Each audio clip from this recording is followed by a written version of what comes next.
Hello दोस्तों, आप सबका स्वागत है आपके अपने चैनल जीके बैंक में। वीडियो शुरू होने से पहले चैनल को लाइक, शेयर और सब्सक्राइब करना बिल्कुल ना भूलें। साथ में बेल आइकन पर भी प्रेस करें ताकि आने वाली वीडियो की नोटिफिकेशन आपको मिलती रहे। तो आज की इस वीडियो में हम MPSC 7 के एक विषय पर चर्चा करेंगे। राज्य, बाजार एवं सामाजिक आंदोलन एक दूसरे से किस प्रकार संबंधित है, व्याख्या कीजिए। ये एक इम्पोर्टेंट क्वेश्चन है, एग्जाम में बनने की संभावना है। तो इंट्रो में लिख सकते हैं, समाज एवं अर्थव्यवस्था में आ रहे परिवर्तन ने विभिन्न देशों में सामूहिक समूहों की संख्या में इजाफा किया, मतलब बढ़ोतरी की है।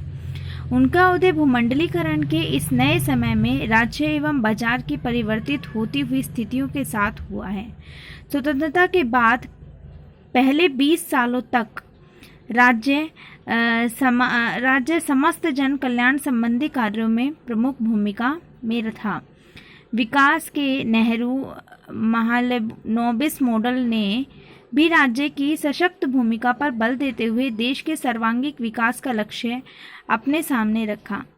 राज्य को प्रमुख भूमिका में बनाए रखने के लिए बहुत सारे राष्ट्रीय एवं अंतर्राष्ट्रीय कारण थे। स्वतंत्रता के बाद के काल में राज्य, बाजार एवं सामाजिक आंदोलन से राज्य के संबंध को समझने के लिए स्वतंत्रता के बाद भारत को दो चरणों में बांटा जा सकता है।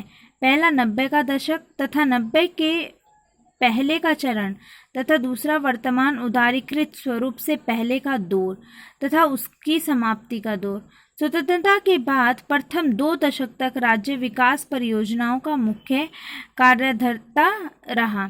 कायदे कानूनों की सीमाओं में रहते हुए बाजार की नगण्य भूमिका थी। 90 के दशक से शुरू हुए उदारीकरण के बाद खासतौर पर संरचनात्मक समायोजन कार्यक्रम लागू होने के बाद राज्य की प्रभावी भूमिका में कमी आई। बाजार की शक्ति में बढ़ोतरी हुई। तो भारतीय राज्य पर चर्चा। भारतीय राज्य की प्रकृति, स्वायत्तता एवं क्षमता को समझने के लिए 2 दृष्टिकोण अपनाए गए हैं। पहला मार्क्सवादी तथा दूसरा गैर मार्क्सवादी। शिक्षाविद तथा साम्यवादी एवं मार्क्सवादी दृष्टिकोण का प्रतिनिधित्व करते हैं तथा विकासवादी, आधुनिकतावादी, गैर मार्क्सवादी दृष्टिकोण का समर्थन करते हैं। मार्क्सवादियों ने भारतीय राज्य को दूसरे वर्ग संरचना के आधार पर समझने का प्रयास किया, जबकि गैर मार्क्सवादी राज्य की सक्षमता पर सवाल उठाते हैं। बाजार की स्थितियां कैसे बदली। उदारीकरण की शुरुआत से पहले नीति प्रतिपादन में बाजार की भूमिका नगण्य थी। नगण्य मतलब होता है ना के बराबर। राज्य ही प्रमुख व्यवस्थापक एवं कार्यपालक था। विकास एवं लोकतंत्र को बढ़ावा देने के लिए राज्य का विकल्प तलाशने की प्रक्रिया में विद्वानों के एक समूह ने बाजार को एक बेहतर विकल्प के रूप में पेश किया। राज्य के इस विकल्प की तीखी आलोचना हुई, परंतु विरोध के बावजूद भारत में केंद्र तथा राज्य सरकारी बाजारवादी नीतियों को बढ़ावा दिया। नए प्रसंग में राज्य एवं बाजार। 80 के दशक में शीत युद्ध की तीव्रता में कमी आई तथा सोवियत समाजवादी खेमे के ध्वस्त हो जाने के बाद सामने आए नागरिक संगठनों, बुद्धिजीवियों और गैर सरकारी संगठनों तथा स्वैच्छिक संगठनों जैसे अभिकर्ताओं ने राज्य और बाजार की भूमिका में परिवर्तन करने के लिए विवश कर दिया। नागरिक सामाजिक संगठन का महत्व काफ़ी बढ़ गया है तथा जन कल्याण के अभिकरण के रूप में इन संगठनों की भूमिका प्रमुख हो गई है। राज्य, बाजार और सामाजिक आंदोलन का प्रासंगिकरण। राज्य आम जन की आवश्यकताओं और आकांक्षाओं पर खरा नहीं उतर सका। विद्वानों के एक समूह ने जिस बाजार व्यवस्था को राज्य के विकल्प के रूप में समर्थन दिया था, वह भी सब कुछ देने में विफल रही, जिसे देने की बाजार ने आम जन की आशा बंधाई थी। परिणाम स्वरूप हुआ ये कि नृजातीय, भाषाई, जातीय एवं वर्गीय आधार पर प्रतिनिधित्व करने वाले सामाजिक आंदोलन का उदय हुआ।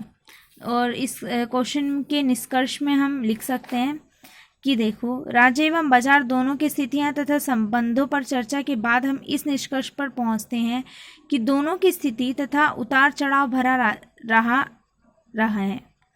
एक समय था जब राज्य की सर्वे सर्वा था, राज्य ही सर्वे सर्वा मतलब राज्य ही सर्वोपरि था, हर चीज में सबसे आगे, और सारे कल्याणकारी कार्यों को पूरा करने की जिम्मेदारी राज्य पर ही थी। दूसरे दौर में हमने देखा कि आर्थिक सुधारों के बाद राज्य की अपेक्षा बाजार को सशक्त भूमिका और बड़ा कार्यस्थल मिला। देखो सिंपल सी बात है, सबसे पहले हम अपने राज्य को ही तो ठीक करते हैं, हमारी सामाजिक दशा को ठीक करते हैं, राज्य को ठीक करते हैं, उसके बाद हम कहीं अर्थव्यवस्था पर जाते हैं, फिर हम अपनी अर्थव्यवस्था को ठीक करते हैं। तो सेम यही है, सबसे पहले हमने अपने समाज को ठीक करने का प्रयास किया, जिसमें राज्य को हमने ज़्यादा सर्वोच्च भूमिका में रखा, तो सर्वे सर्वा था राज्य। उसके बाद हमने अपनी आर्थिक दशा को सुधारने का प्रयास किया, तो आर्थिक सुधारों के बाद राज्य की अपेक्षा अब बाजार सशक्त होंगे, क्योंकि बाजारों से ही तो आर्थिक स्थिति सुधरेगी। इसी समय नागरिक सामाजिक संगठन भी जन कल्याण कार्यों में बढ़ चढ़कर भाग लेने लगे। वर्तमान स्थिति में जनहित के कार्यों को पूरा करने की जिम्मेदारी राज्य और बाजार संयुक्त रूप से तथा अलग अलग भी निभा रहे हैं, मतलब दोनों निभा रहे हैं। इस प्रकार हम देखते हैं कि राज्य की अक्षमता ने बाजार को तथा राज्य एवं बाजार दोनों की सम्मिलित असफलता ने सामाजिक आंदोलन के लिए अनुकूल वातावरण पैदा किया। इन तीनों ही कारकों की क्रिया प्रतिक्रिया के द्वारा राज्य व्यवस्था निरंतर गतिशील बनी हुई है।